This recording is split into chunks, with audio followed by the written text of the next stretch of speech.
안녕하십니까 성도 여러분. 오늘의 설교 제목은 임마누엘 복음, 삶의 모든 순간에 함께 하시는 하나님입니다. 우리가 흔히 임마누엘이라는 단어를 들을 때 단순히 하나님이 우리와 함께 계시다라는 사전적인 의미로만 생각하기 쉽습니다.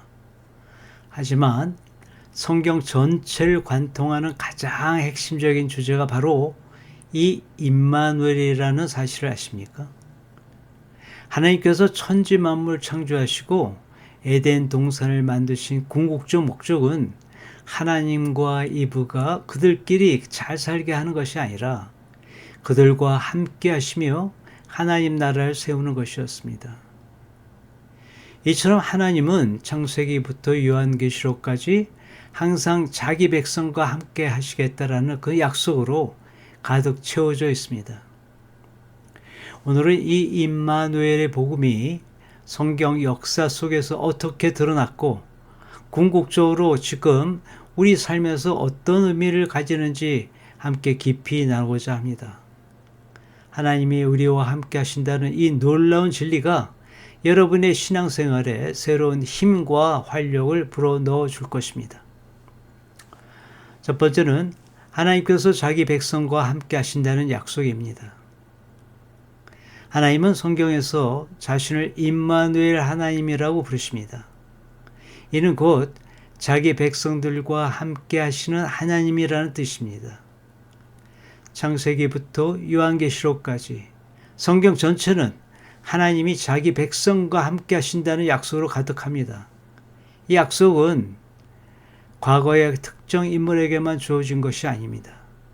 시대를 초월하여 하나님을 믿고 따르는 모든 이들에게 주어진 영원한 약속인 것입니다.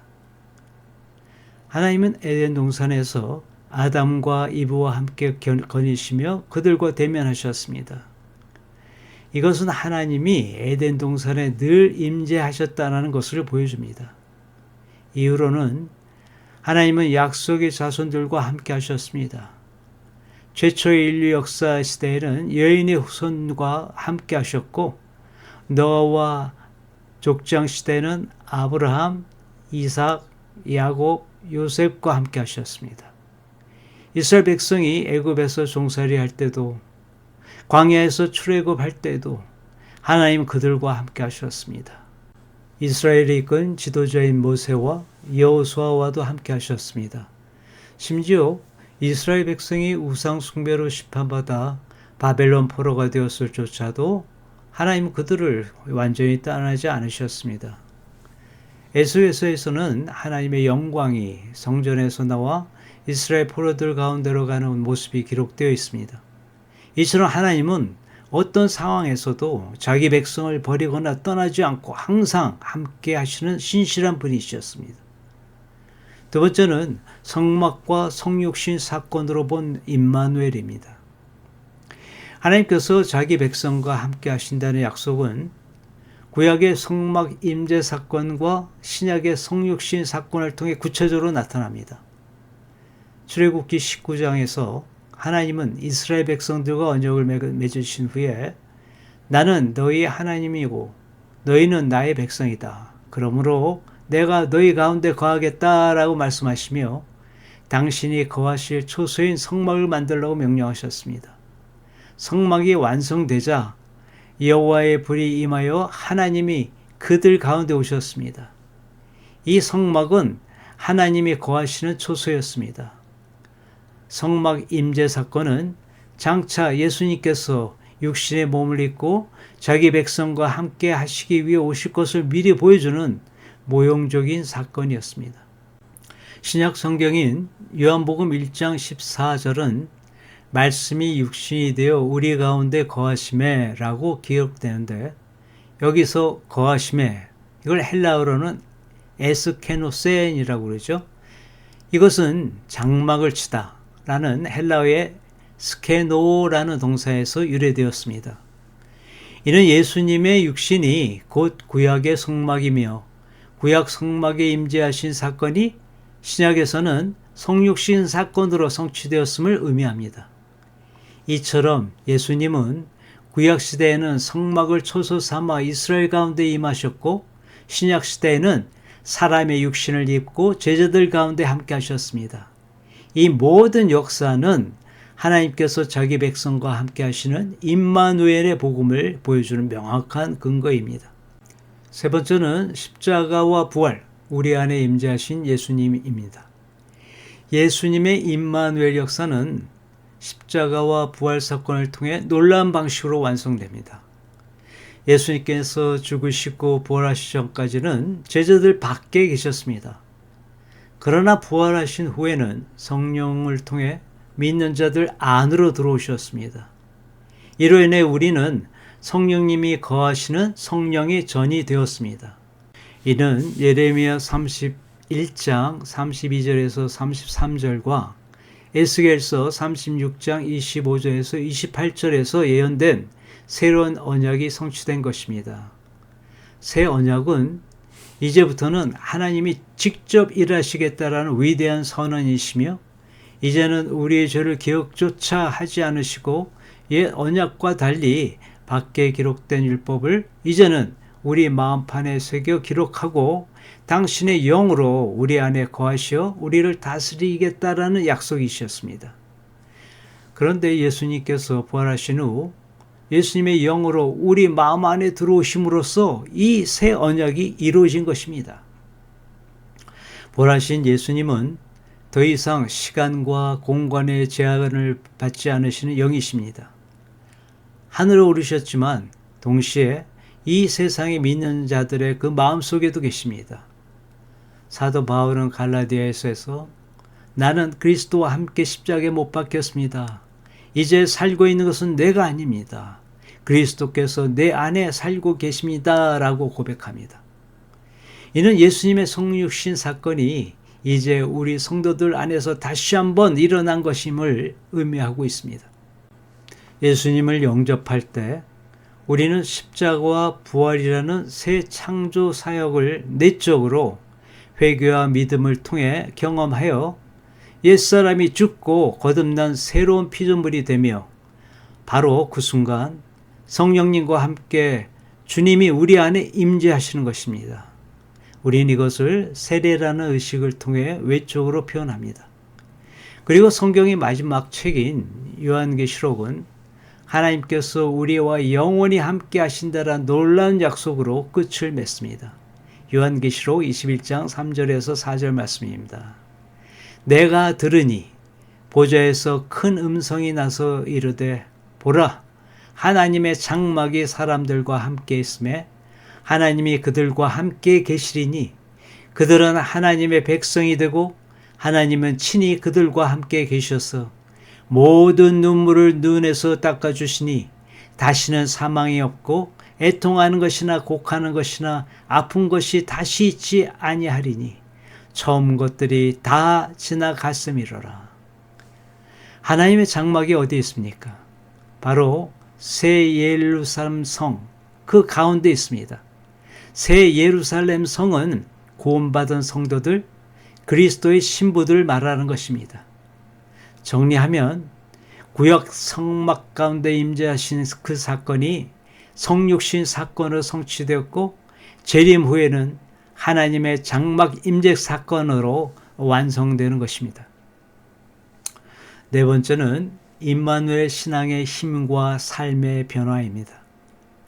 하나님이 우리와 함께 하신다는 것을 믿고 의식하며 사는 삶과 그렇지 않은 삶의 차이는 하늘과 땅 차이입니다.